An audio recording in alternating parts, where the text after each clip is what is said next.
Kuasa hukum mantan Menteri Pendidikan Kebudayaan Riset dan Teknologi Nadiem Anwar Makarim melaporkan dugaan pelanggaran etik dan perilaku Majelis Hakim perkara korupsi pengadaan laptop Chromebook ke Komisi Yudisial. 4 hakim yang dilaporkan adalah Purwanto S. Abdullah, Sunoto, Eri Yusman, dan Mardiantos. Laporan tersebut disampaikan pengacara Nadiem Ari Yusuf Amir di kantor Komisi Yudisial. Menurutnya Hakim Purwanto sebelumnya pernah dijatuhi sanksi non-palu oleh KY dalam perkara korupsi importasi gula di Kementerian Perdagangan dengan terdakwa mantan Menteri Perdagangan Thomas Trekasih Lembong atau Tem Lembong.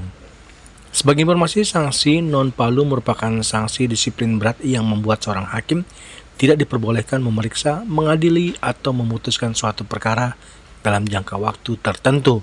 KY sebelumnya merekomendasikan sanksi non-palu terhadap Purwanto dan sejumlah hakim lain pada 8 Desember 2025. Mereka dinyatakan melanggar kode etik dan pedoman perilaku saat mengadili perkara korupsi importasi gula.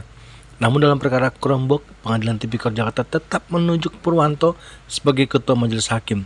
Ari menilai penunjukan itu menunjukkan rekomendasi KY tidak dijadikan pertimbangan serius.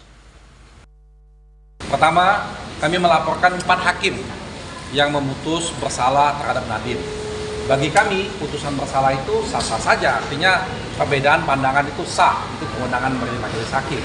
Tapi terhadap manipulasi terhadap fakta-fakta persidangan itu yang kami sesalkan.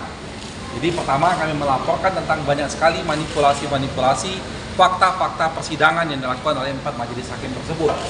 Sehingga kami sampaikan secara detail tentang manipulasi itu di Komisi Yudisial, sehingga Komisi Yudisial bisa mengecek apakah benar laporan kami atau tidak.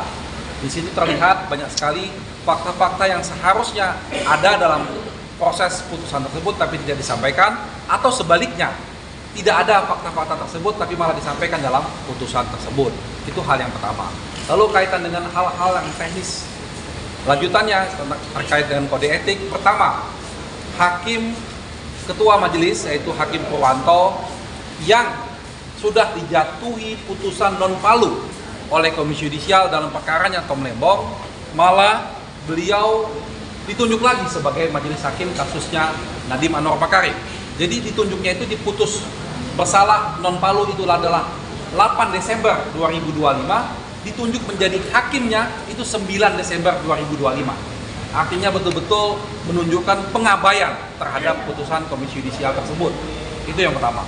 Lalu yang kedua, Hakim Purwanto dan Hakim Sunoto menunjukkan betul sikap keberpihakannya, tidak melakukan imparsial dalam proses peradilan ini. Mereka dalam proses persidangan ketika ada fakta-fakta yang meringankan terdakwa malah seperti diabaikan. Ia juga menduga keberpihakan dalam cara majelis hakim memeriksa saksi dan menggali keterangan di persidangan. Menurut Ari, keterangan saksi yang dinilai menguntungkan Nadiem tidak diberi ruang yang cukup. Sebaliknya keterangan saksi yang dianggap memberatkan terdakwa disebut lebih banyak yang digali oleh majelis hakim.